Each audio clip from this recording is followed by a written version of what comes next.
मित्रों, मेरा नाम जतिन दिवेचा है और मैं महाराष्ट्र का रहने वाला हूँ। आज जो मैं आपको किस्सा बताने जा रहा हूँ वो मेरे पिताजी के साथ घटित हुआ। उस समय मेरे पिताजी नगर परिषद अचलपुर में नौकरी पर थे। उस वक्त उनकी ड्यूटी परतवाड़ा से 3 किमी दूर गौरखेड़ा के नाके पर लगती थी। गाड़ी का जमाना ना होने के कारण पिताजी साइकिल से आना जाना करते थे। रात बेरात की ड्यूटी हुआ करती थी। हमारा घर भी गौरखेड़ा में होने के कारण एक रात पिताजी 1 बजे नाके के लिए निकले। संतरे के बगीचों की ठंडक थी। रास्ते पर 1-2 लाइटें थी। नाके पर पहुंचे बाद 20-30 मीटर के अंतर पर उन्हें एक बस दिखाई दी।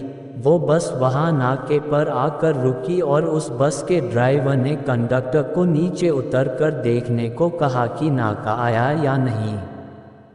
मेरे पिताजी को ये देखकर सुकून मिला कि चलो कोई तो बस आई। मेरे पिताजी ने देखा कि नाके से कोई आदमी बाहर नहीं आया तो वो खुद ही अंदर चले गए। नाके के अंदर उन्होंने देखा कि अंदर एक आदमी बड़ी गहरी नींद में सो रहा था।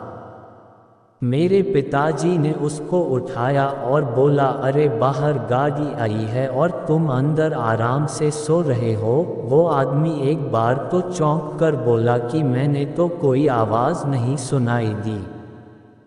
फिर भी वो मेरे पिताजी के कहने पर बाहर आया तो बाहर कोई बस नहीं थी। मेरे पिताजी तो बुरी तरीके से घबरा गए कि बस एकदम से कैसे गायब हो गई। वो नाके वाला आदमी जानता था कि मेरे पिताजी ने जो देखा वो छलावा था।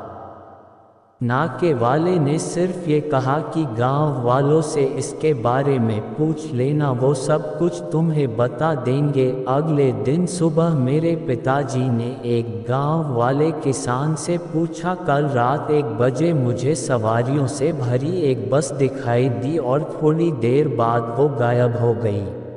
तो उस गांव वाले ने बताया कि आज से 5 साल पहले इसी नाके पर एक बस दुर्घटना हुई थी जिसमें ड्राइवर, कंडक्टर समेत 20-30 यात्री मारे गए। तब से अब तक कई लोगों को उस बस समेत ड्राइवर कंडक्टर का छलावा नजर आता है। मेरे पिताजी ये सुनकर काफ़ी घबरा गए। उसके बाद उन्हें वो बस कभी नज़र नहीं आई, लेकिन वो आज भी इस किस्से के बारे में हमको बताते हैं तो हमें बहुत भय महसूस होता है।